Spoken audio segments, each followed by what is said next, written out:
Y ya con nosotros, nuestra hermana Elisa Veras, con su espacio, Hablemos de Migración.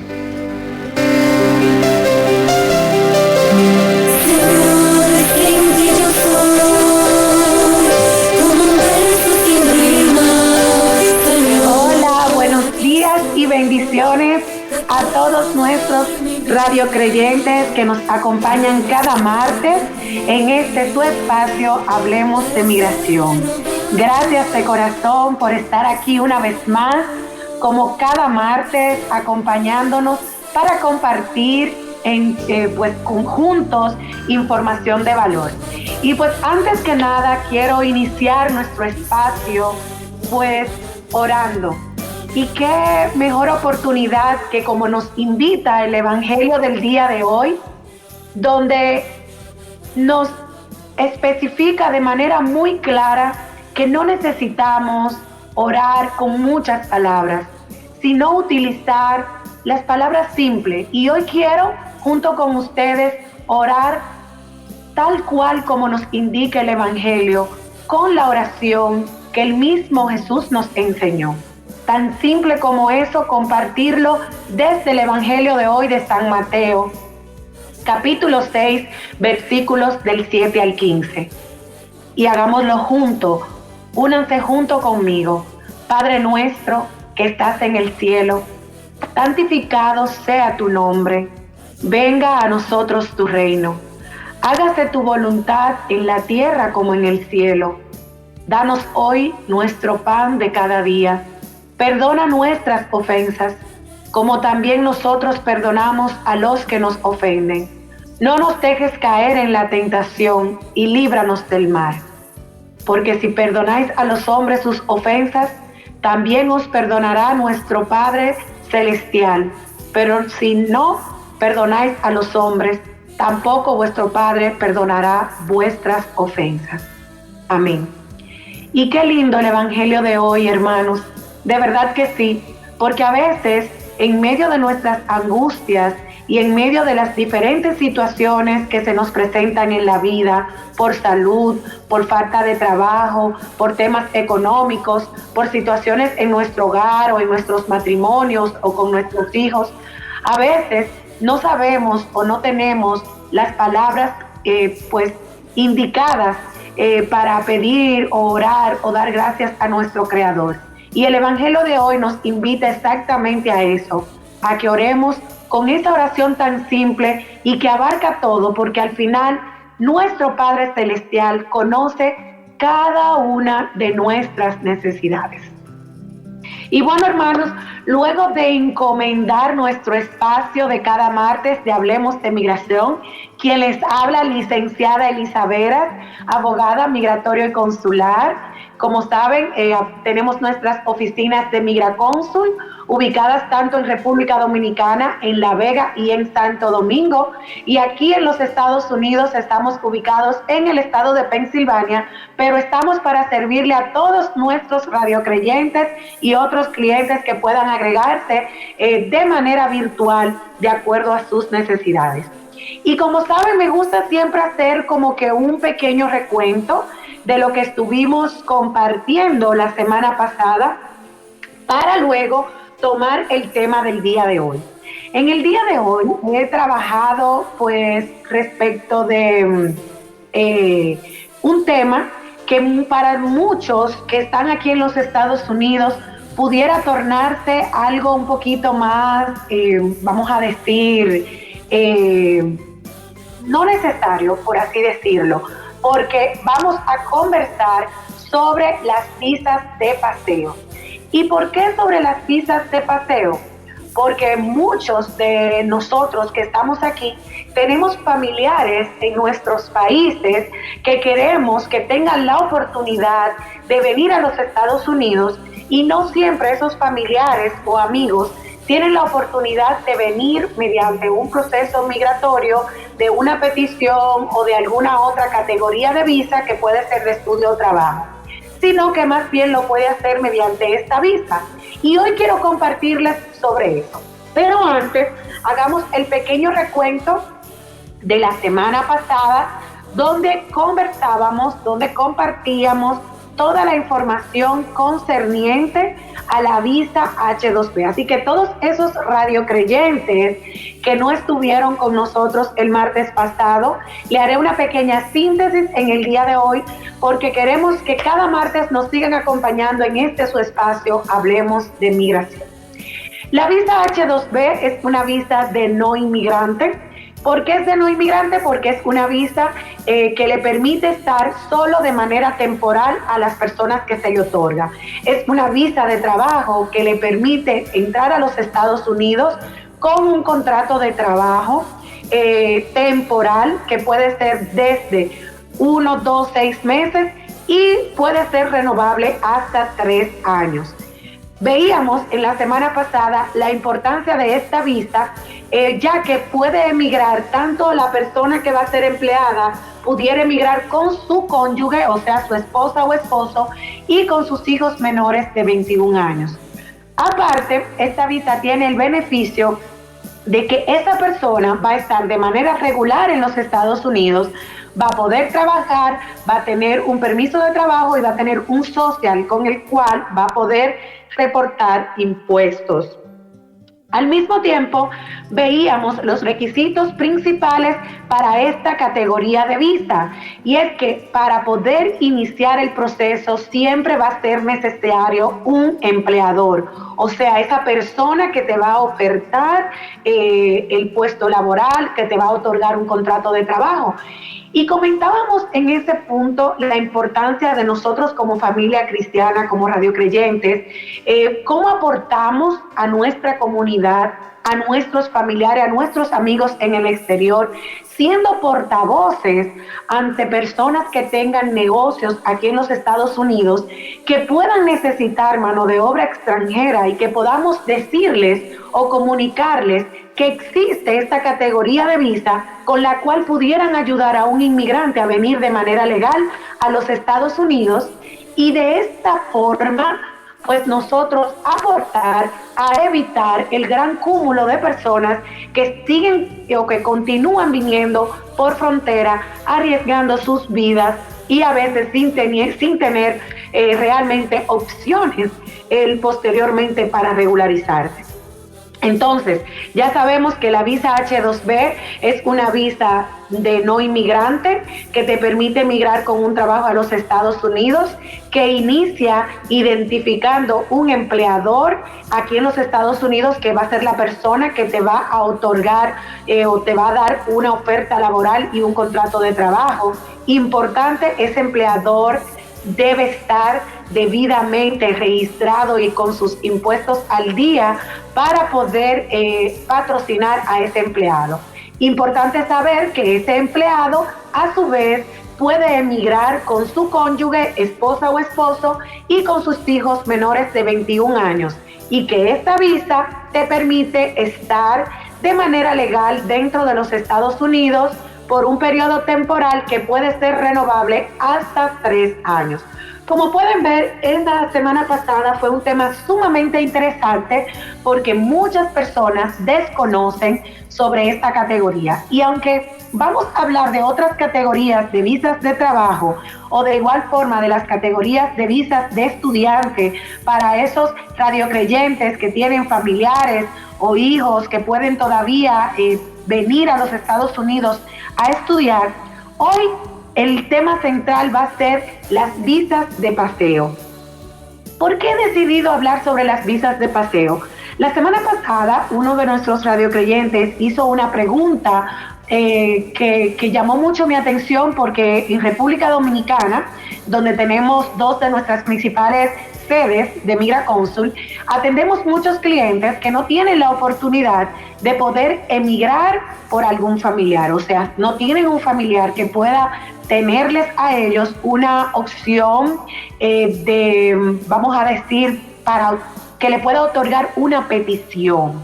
Pero sí, todos los radiocreyentes que hoy nos escuchan pueden ser portavoces. Siempre les pido que ustedes sean mis mejores aliados, para ser portavoces, tanto en nuestros países como en nuestro entorno, en nuestra comunidad, de las informaciones que aquí aprendemos. ¿Qué es lo primero que debemos saber de una visa de paseo? La visa de paseo es una categoría también de no inmigrante, ya que con esta visa usted solo puede emigrar a los Estados Unidos de manera temporal y, como su nombre lo dice, es una visa de turismo. Le conocen casi todos nuestros países de habla hispana como visa de paseo. Esta visa, en su categoría legal, de acuerdo a las leyes de inmigración de los Estados Unidos, es una visa B2. Pero ¿qué pasa? Muchos me dirán cuando ven su visa en el pasaporte que dice B1, B2. Entonces, hoy quiero compartirle el desglose de esto. Esta categoría de visa se divide de 3 formas. La B1 es la categoría de visa para personas que vienen a hacer negocios en específico o para una actividad en específica. Por ejemplo, algunos jóvenes o algunos niños que a veces vienen para un congreso, para un modelo de Naciones Unidas, para una feria, algún aplicante que viene a una actividad en específico o por un tema de que trabaja para una empresa que tiene sede aquí en los Estados Unidos y necesita venir a un entrenamiento, puede aplicar a una B1. ¿Qué pasa con esta categoría B1? Regularmente la categoría B1 sola, o sea que no tiene la B2 añadida, te la otorgan por un tiempo determinado, a veces te la otorgan solamente por el tiempo, con una sola entrada y por el tiempo que vas a ir a esa actividad determinada. Luego existe la B2. La B2 sola es una visa de turismo, la ley de inmigración lo establece como una visa de turismo, de estudio, cuando estos estudios son menos de 6 meses, y para tratamiento médico. Como muchos de ustedes, nuestros radiocreyentes, saben, hay muchas personas que tienen la condición económica de poder venir a los Estados Unidos a tener opciones por algún tratamiento médico. Entonces usted, con esta visa B2, pudiera venir a los Estados Unidos a iniciar un tratamiento médico y pudiera estar de manera legal hasta por 6 meses. Y más adelante voy a explicar este tema de los 6 meses porque yo sé que hay mucha duda. Pero es por eso que la visa B2, escuchen bien, la visa B2 es catalogada como visa de turismo y para tratamiento médico. Y es por esto que muchos inmigrantes cuando tienen esta visa dicen, el oficial me dio 6 meses. Los 6 meses son para cuando una persona tiene un tratamiento médico o alguna situación extraordinaria que le va a postergar su tiempo de regreso y que no debe exceder los 6 meses porque entraría en lo que se llama presencia ilegal. La tercera categoría viene siendo la B1, B2 y esta es la más utilizada en todos nuestros países de habla hispana. ¿Por qué? Porque la B1, B2 conjuga las 2 visas que he explicado anteriormente. O sea, conjuga la visa de negocios, que es la B1, y la visa de paseo de turismo o de tratamiento médico, que es la B2. ¿Por qué? Si algunos de nuestros radiocreyentes que han tenido visa o que tienen un familiar, si ven su pasaporte o ven su visa, van a ver que en su pasaporte la mayoría dice B1, B2. Esta categoría lo que significa es que usted puede entrar al país sola como turista, puede entrar al país para algún proceso de trabajo. Muchos sabemos que hay muchos inmigrantes en sus diferentes países que tienen negocios y vienen a los Estados Unidos a surtirse de mercancía o a tener un entrenamiento para su negocio que están desarrollando en su país de origen, o vienen a algún tratamiento médico. Hay personas que han venido a dar a luz aquí, o muchas personas, en mi caso particular, he trabajado mucho estas categorías de visa para personas que lamentablemente padecen con temas de salud, de cáncer, y que vienen a darse tratamiento aquí a los Estados Unidos. Entonces, ¿qué quiero explicar sobre la parte de los 6 meses? Algo que utilizo mucho en cada una de mis citas y les digo, si tenemos una visa B1, B2 y usted está aplicando ante el cónsul por venir de paseo, ¿usted cree que es prudente que al usted entrar a los Estados Unidos, usted dure más de 6 meses cuando se supone que usted vino de turismo? No. ¿Por qué no? Porque no es verdad que ninguna persona que tenga un trabajo estable puede tener 6 meses de vacaciones. Incluso grandes empresarios que tienen sus propias empresas, que son dueños de negocios, es imposible que pudieran tener 6 meses. Si me preguntaran cuál es el tiempo prudente de un uso prudente del visado, serían 1 mes, a lo mucho 1 mes y medio. Lo ideal es 21 días, pero obviamente hay personas que por el tiempo que tienen en sus trabajos ya tienen 1 mes entero de vacaciones, a veces lo cogen cargado con feriados, entonces pueden ser hasta 1 mes y medio. Pero cuando usted excede el uso de su visa B1, B2, que es una visa, como les dije, de turismo o de paseo, como les conocemos, usted estaría lo que se llama haciendo un uso irregular de su visado. Y me preguntarán, porque es la pregunta que me hacen todos, pero licenciada, pero cuando yo entré el oficial me dijo que yo tenía 6 meses. Les voy a poner un ejemplo simple. Esos 6 meses que el oficial otorga es el tiempo legal que la ley de inmigración establece para esta categoría de visado, siempre y cuando usted pueda justificar esa permanencia. Y le digo, les voy a poner el ejemplo claro, lo que pasó en pandemia. Yo sé que muchos de nuestros radiocreyentes, puedo decir que casi todos, tuvieron algún conocido o algún familiar que cuando inició la pandemia y se cerraron todos los aeropuertos, estuvieron varados aquí en los Estados Unidos. Entonces, aquí sí aplica los 6 meses que el oficial te da. ¿Por qué? Porque usted pudo haber venido, esa persona entró a los Estados Unidos con su visa de paseo B1, B2, que venía a durar 15 días o 1 mes o 1 mes y medio, y resulta que a la hora de la fecha de salir no había vuelos. Tuvo una razón extraordinaria y no pudo salir y tiene cómo demostrar que no había vuelos para salir. Aquí se aplica el hecho de que toda persona en pandemia que entró con su visa B1, B2 o B1 o B2 y no pudo salir, estaba en presencia legal hasta los 6 meses. Pasados los 6 meses, estas personas entraron en lo que se llama presencia ilegal y el riesgo de que le cancelaran su visa o que al momento de renovar su visa esta no fuera renovada o fuera cancelada es mayor. ¿Por qué? Porque usted violentó lo que establece la ley de inmigración respecto al uso de su visa de paseo B1, B2 o B1 o B2, ¿verdad? Entonces, ¿qué pasó? Una de las cosas que yo más trabajé y muchos colegas trabajamos fue lo que era la extensión del visado. Yo sé, y es con las cosas que más estoy trabajando, que muchas personas a raíz de la pandemia se quedaron dentro de los Estados Unidos con su visa de paseo B1, B2. Algunos solicitaron lo que se llama la extensión de este visado, que era mediante un formulario que es el I-539. Esta extensión, ¿quiénes la podían solicitar?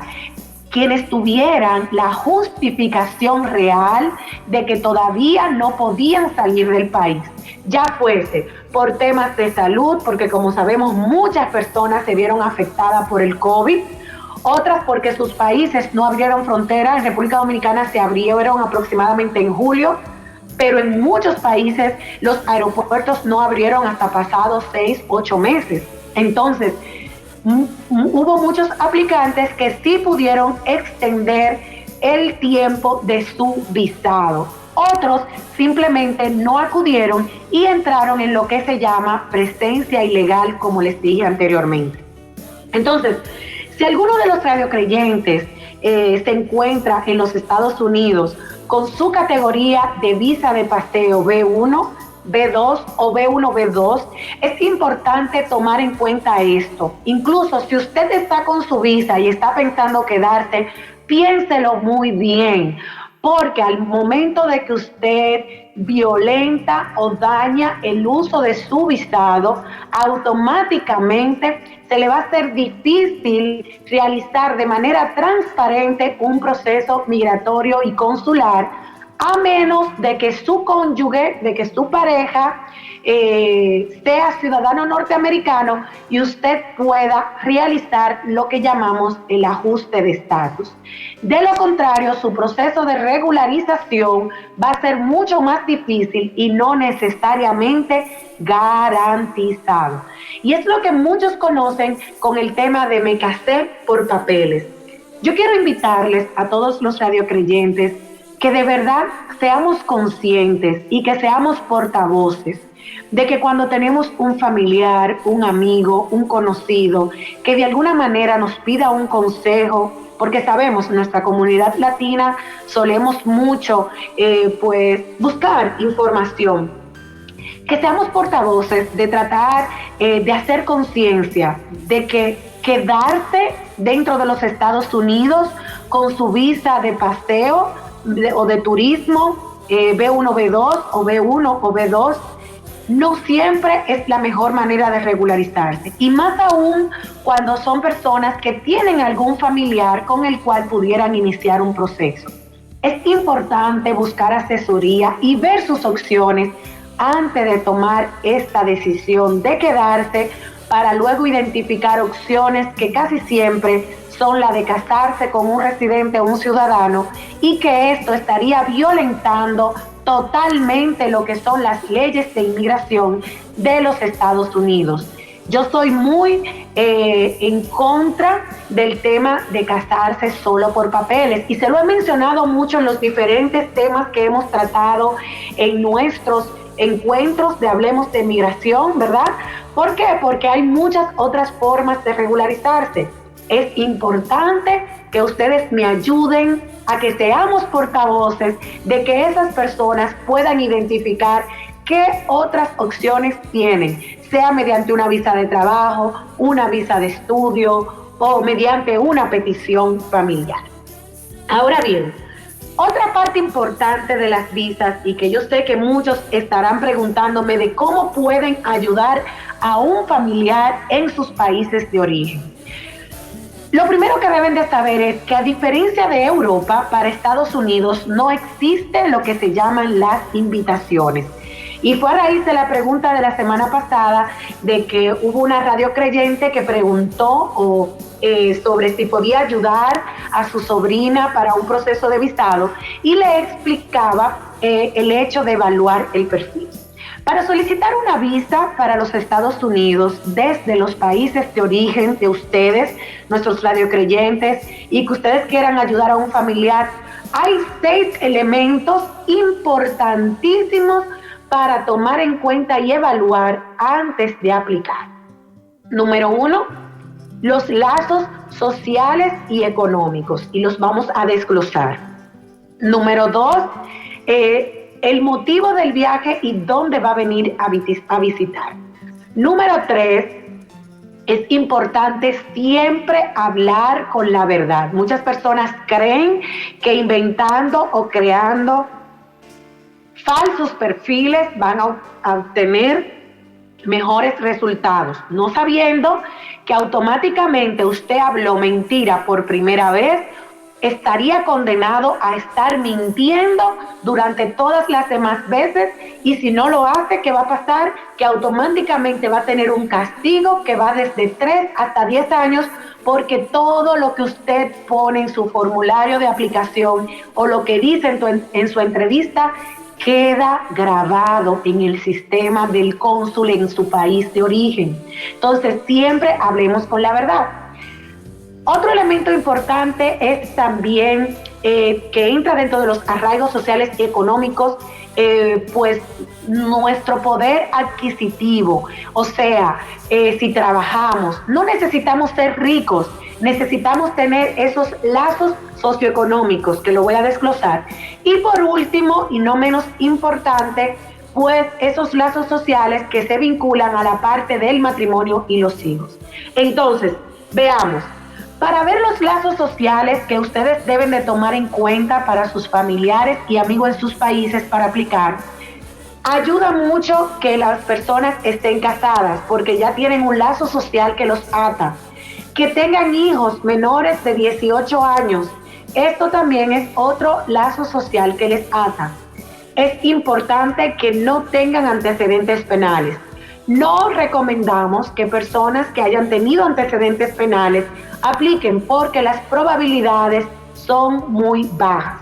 Si usted tiene algún familiar que tiene antecedentes penales, antes de hacer la inversión, es importante consultar con un profesional para que no haga una inversión tan costosa y quizás pudiendo identificar que con ese antecedente penal la ley establezca que a usted no le van a otorgar un visado. Luego de esto, algo importantísimo es si usted está estudiando. Cuando un aplicante se encuentra estudiando, ya sea en el colegio, en la escuela o en la universidad o haciendo una maestría, esto es un lazo social importantísimo porque usted está diciendo voy de vacaciones pero debo regresar porque estoy estudiando mi bachillerato, estoy haciendo mi universidad o estoy haciendo mi maestría. Vean cómo hay 3 elementos importantes: estar casado, tener hijos, estar estudiando, pero sin duda alguna los antecedentes penales también son importantes. Ahora bien, vámonos a la parte de los lazos sociales económicos. Vamos a ver, en estas partes de esos lazos socioeconómicos tenemos si el aplicante tiene alguna propiedad a su nombre en su país, si tienen algún vehículo a su nombre. Es importante que si lo tiene esté debidamente registrado, porque de acuerdo al país de que se trate, esta institución donde se registra ese inmueble o este vehículo automáticamente le va a salir en el sistema al consulado y es una forma de validar de que tiene ese lazo económico que lo ata a su país.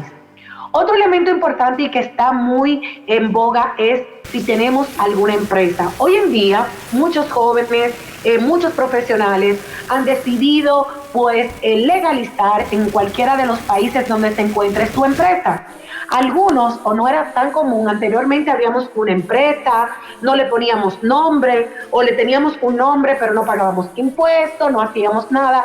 Y esto, aunque estaba generando mucho dinero o una fuente de ingreso buena, no se registraba, no se podía ver como una evidencia ante el cónsul. Entonces, es importante que si usted tiene ese familiar o ese amigo en su país de origen, usted le diga, registra tu empresa, debes pagar impuestos. ¿Por qué? Porque esto va a ser un lazo económico que le va a demostrar al cónsul que usted no tiene intención de venir a quedarse a los Estados Unidos.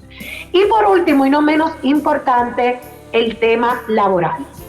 Todo aplicante que tenga un trabajo fijo de por lo menos un año ya tiene probabilidades más altas si su trabajo es estable y sobre todo si va de la mano con lo que estudió, que sea una aplicación positiva y que su visado sea aprobado. Muchos me preguntarán, bueno, licenciada, pero si no tengo casa, si no tengo carro, si no estoy casado, si no tengo hijos, esto va a depender de muchas cosas. Porque, por ejemplo, un joven o una joven de 23 años no es verdad que necesite estar casada o tener hijos, pero sería importante que si no está trabajando, esté estudiando y que sus estudios justifiquen el por qué no está trabajando. Y por ende, entonces aquí sí entra lo de quién cubriría su viaje, ¿verdad? Entonces, a esos familiares, a esos radiocreyentes que se encuentran aquí, que quieren apoyar a algún familiar para que venga a los Estados Unidos de visita, lo principal que deben hacer es evaluar esos lazos sociales y económicos que le atan a su país.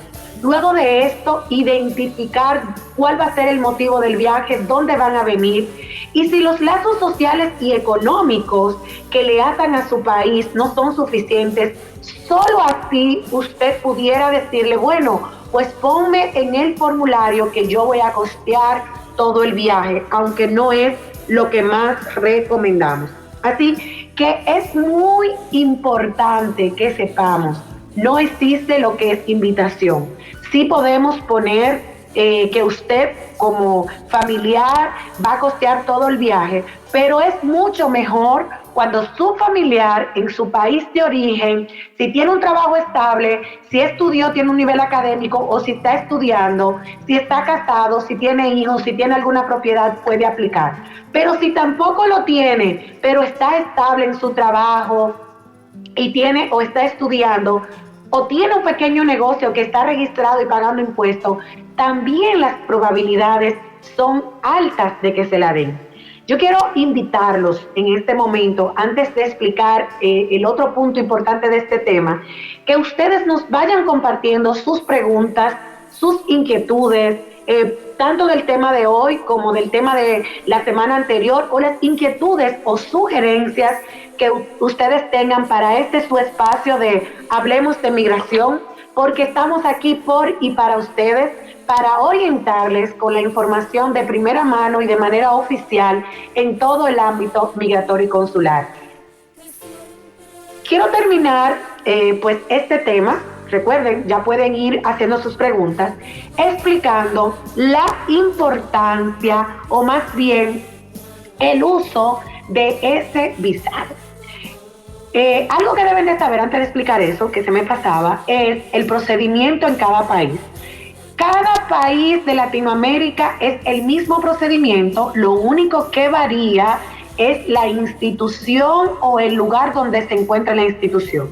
Pero lo primero es que el aplicante debe completar lo que se llama el formulario DS-160.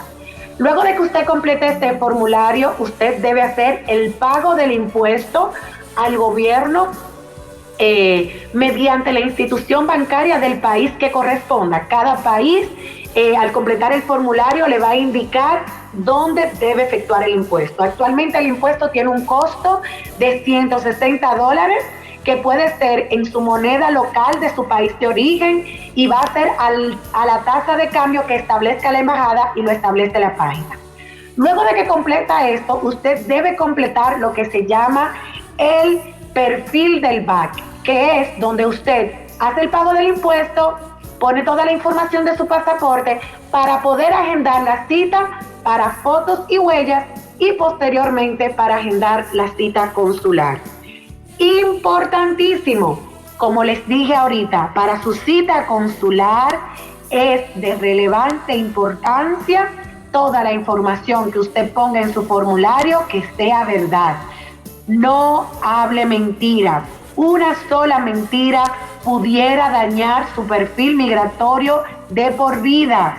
No hable mentira para obtener más resultados positivos. Y les puedo decir que en mis más de 10 años de experiencia en esta área, he tenido personas que incluso yo misma he dudado de que le pudieran dar el visado con perfiles muy bajitos, y solo por el hecho de hablar con la verdad, el cónsul le ha otorgado su visado. Así que los invito a que en su formulario de ese 160 hablen con la verdad. Y por último, y no menos importante, su cita, su entrevista, ir relajados, porque al final en esa entrevista a usted no le van a hacer ninguna pregunta que usted no sepa. Todo lo que le hacen es sobre usted, si está casado, si tiene hijos, si tiene trabajo, si tiene propiedades. Y reitero, hablar con la verdad. Entonces les decía que para cerrar sobre el tema del día de hoy, quiero hablar sobre la importancia del uso correcto y adecuado de esta visa. La visa de paseo B1, B2 o B1, B2 es importante que el uso de la misma no exceda en cada viaje como máximo 1 mes y medio, a menos de que usted pueda justificar que su permanencia fue por un tema de salud, de negocios o de estudios menores que pueda haberlo manejado con esta categoría de visa.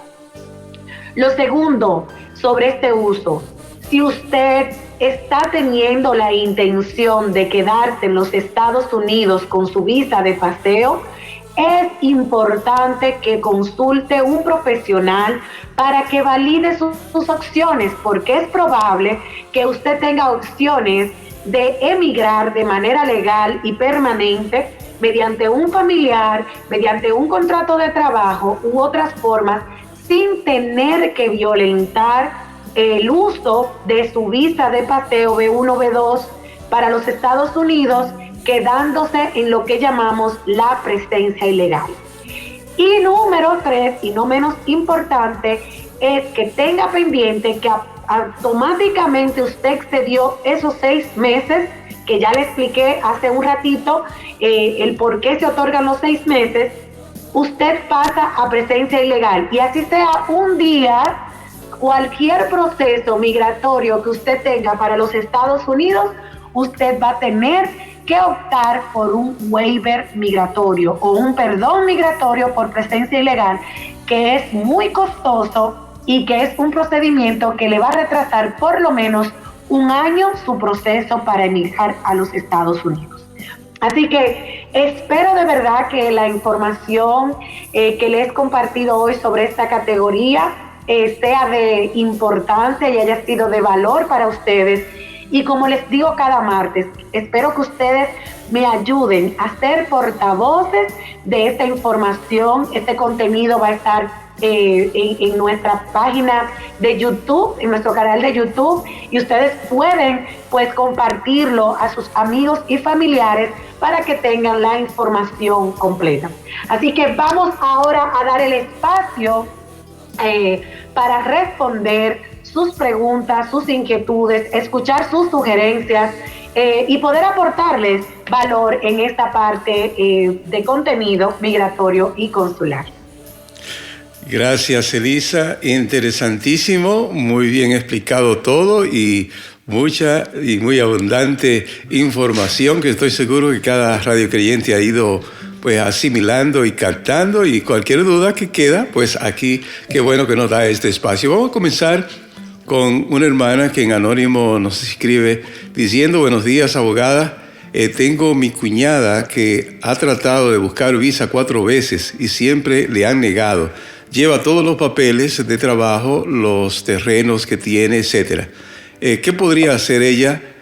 Segunda pregunta. Parece que son 2 preguntas. Sigue diciendo, segunda pregunta: ¿cómo es mejor un hijo que está en el Army pida a su papá o la esposa que es ciudadana? Él vino por México hace mucho tiempo. Gracias, bendiciones. La cuñada, déjame ver, la cuñada que está pidiendo visa, me imagino, se refiere, está en Guatemala. Ya, en el caso de la cuñada, gracias a la radio creyente y bendiciones para ella también.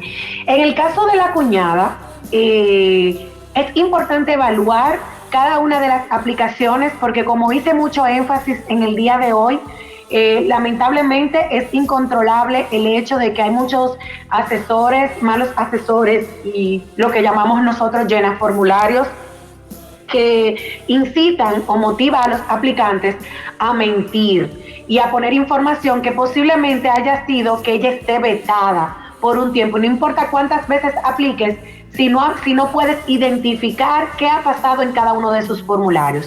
Sería importante poder buscar un buen asesor que pueda evaluar cada uno de esos formularios e identificar en qué te falló. Porque si la persona tiene un buen perfil, posiblemente lo que haya sido es que se habló mentira, o no vamos a decir que se habló mentira, que se puso alguna información que no hizo concordancia y el cónsul nunca da explicación, simplemente emite una negación. Así que les invito a identificar la información de cada formulario con un profesional y ver las opciones que pudiera hacer, porque si se cometió algún error, un buen profesional le va a decir no aplique hasta dentro de 5 años o hasta dentro de 10 años, de acuerdo al error que se haya cometido en la aplicación. Respecto de la segunda pregunta, a ver si estoy clara, dice pedir a su papá o si su esposa es ciudadano. Definitivamente, si tiene la opción de que lo pida un hijo que esté en el Army o que lo pida una esposa ciudadana, la esposa es la mejor opción porque el proceso de petición es mucho más rápido. Cuando lo pide un hijo, independientemente de que esté en el Army y tiene ciertos beneficios migratorios, el tiempo de espera es mucho más largo. Muy bien explicado. Seguimos inmediatamente con otra hermana que en Anónimo nos dice: tengo 2 amigas que están aquí de paseo por 6 meses. Ellas son hermanas y quieren quedarse. Su papá es residente y pronto se hará ciudadano. Pero ellas no se quieren ir. ¿Qué pueden hacer? El papá de ellas está aquí en Estados Unidos. En este caso, creo que el tema de hoy lo explicó muy claro eso. La mejor opción no es quedarse. Si se quedan, van a estar mucho tiempo en presencia ilegal, porque aunque su padre las pida, que lo puede hacer perfectamente, porque no puedo mentirles, su papá puede iniciar el proceso de petición perfectamente, ellas estando aquí, pero les va a retrasar el proceso.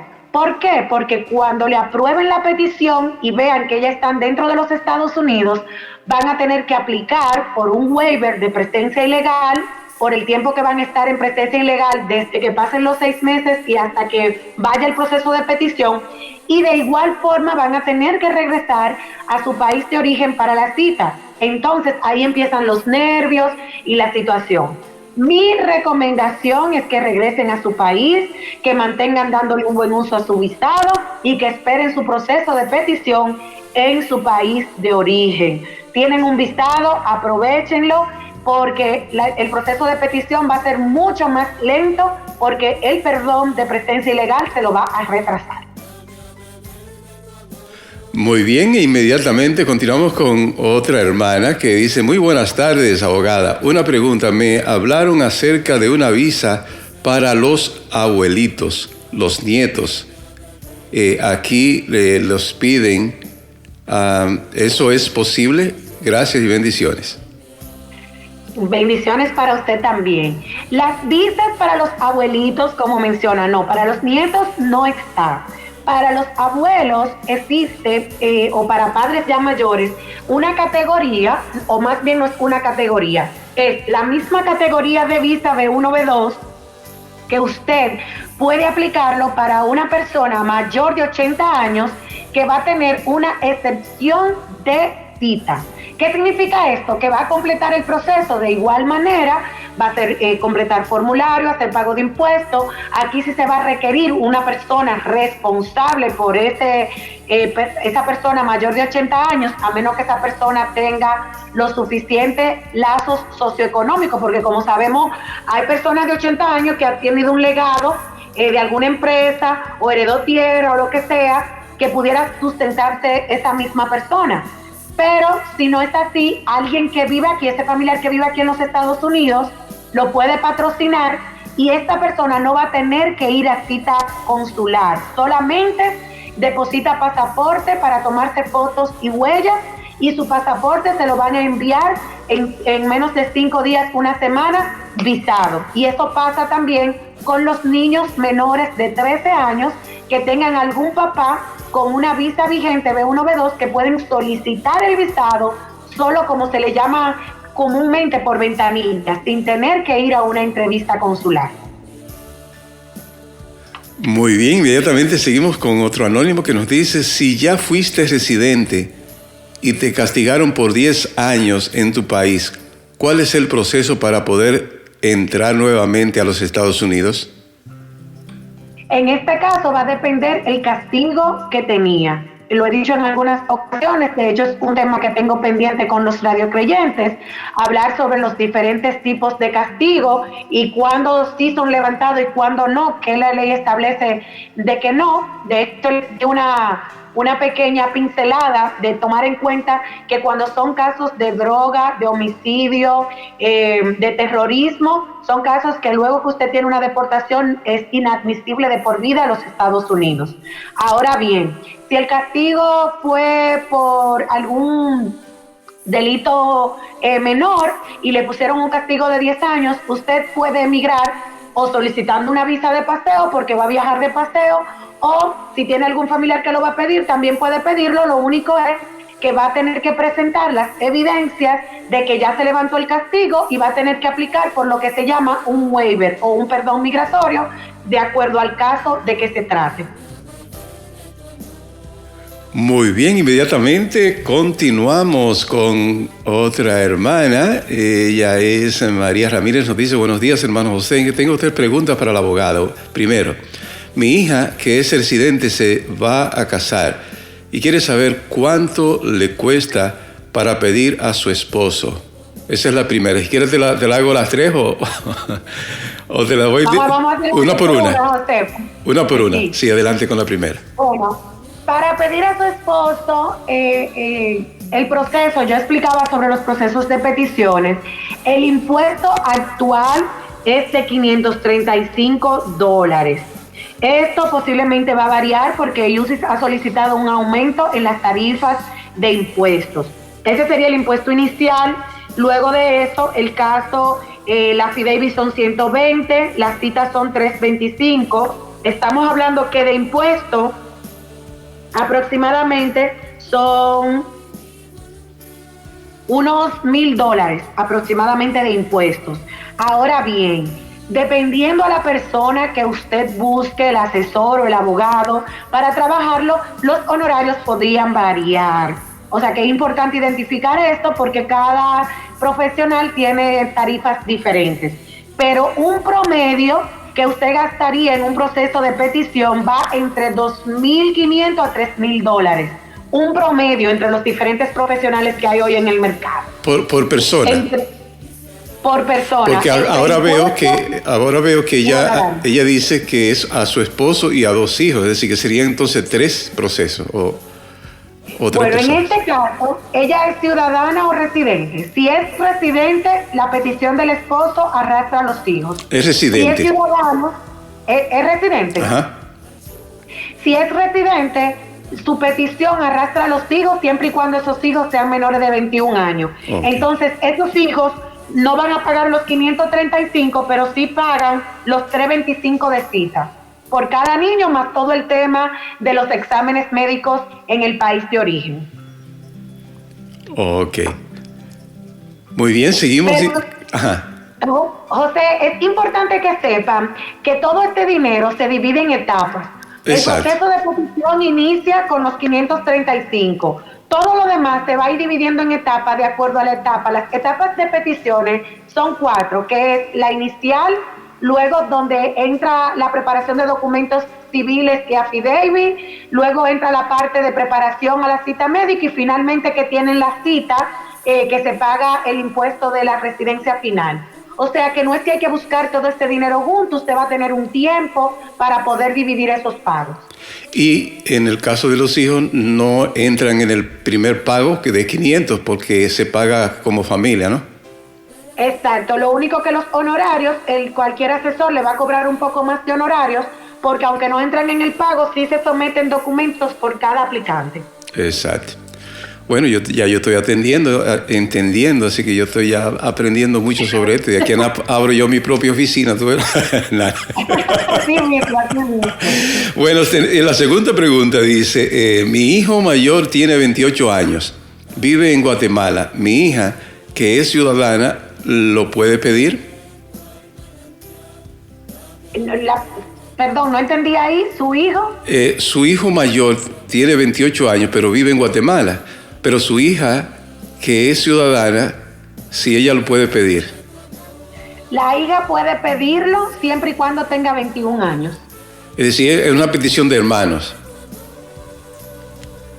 Ah, sí es de hermanos, sí. Porque pero... no sé si son, bueno, me imagino sí que son hermanos porque es hijo de ella, el hijo de ella mayor y su hija, que es ciudadana, que está aquí, si ella la puede pedir a su hijo mayor que está en Guatemala.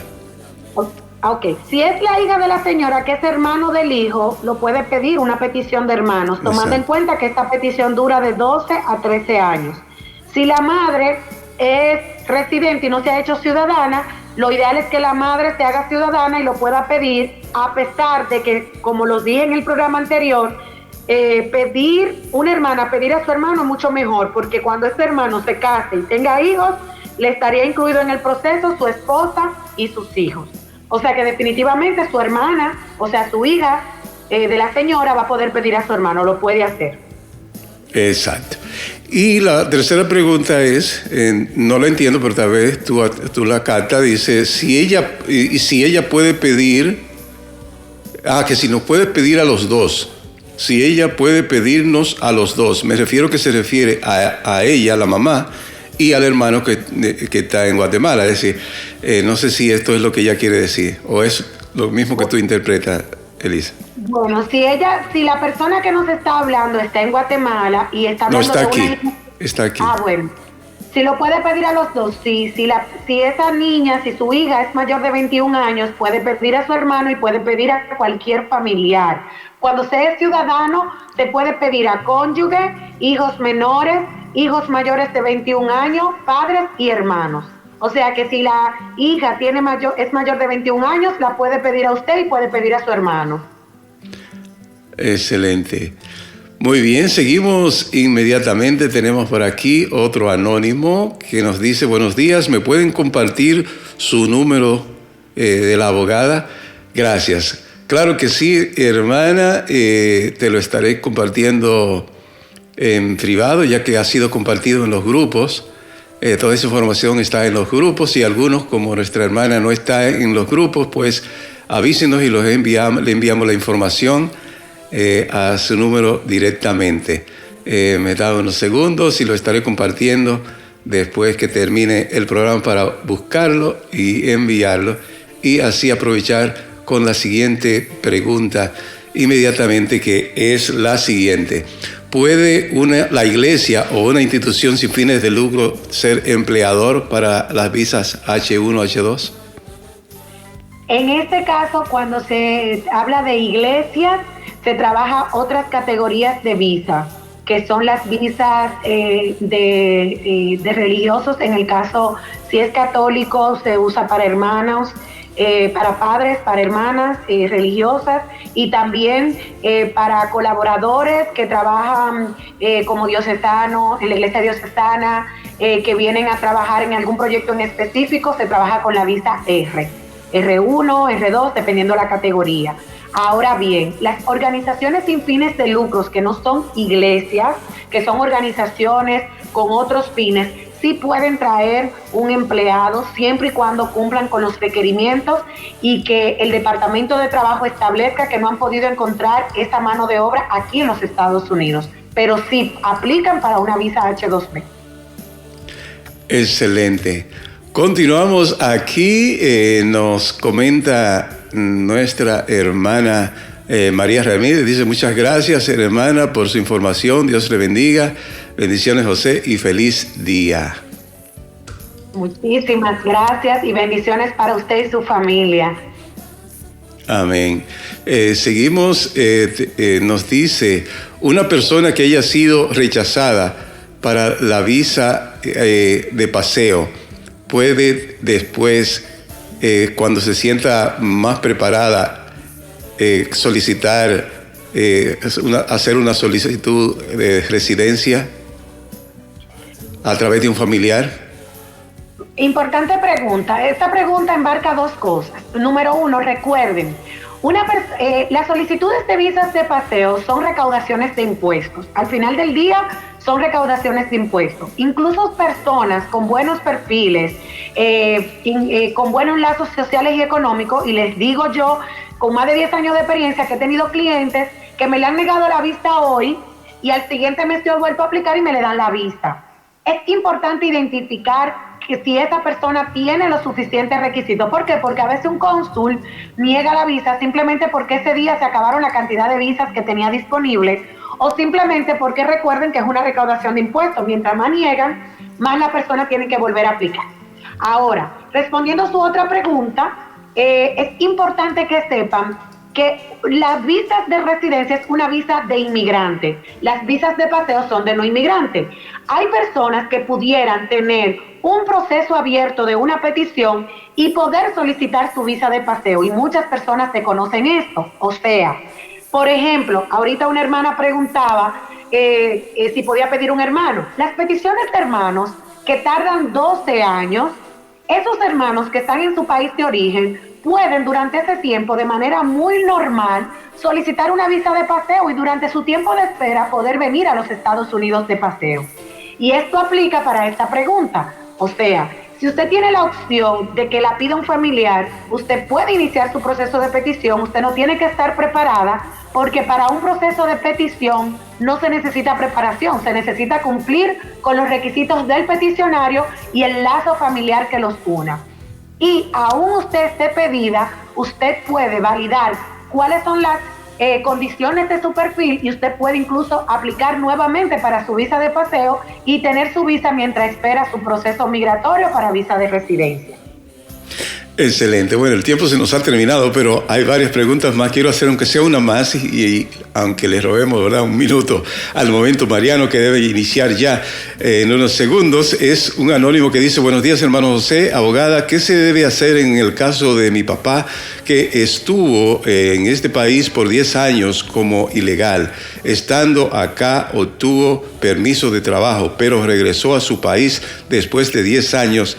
Ahora lleva 22 años de estar allá. Estando allá, ha solicitado la visa 2 veces y le han negado, ya que aparece que estuvo acá.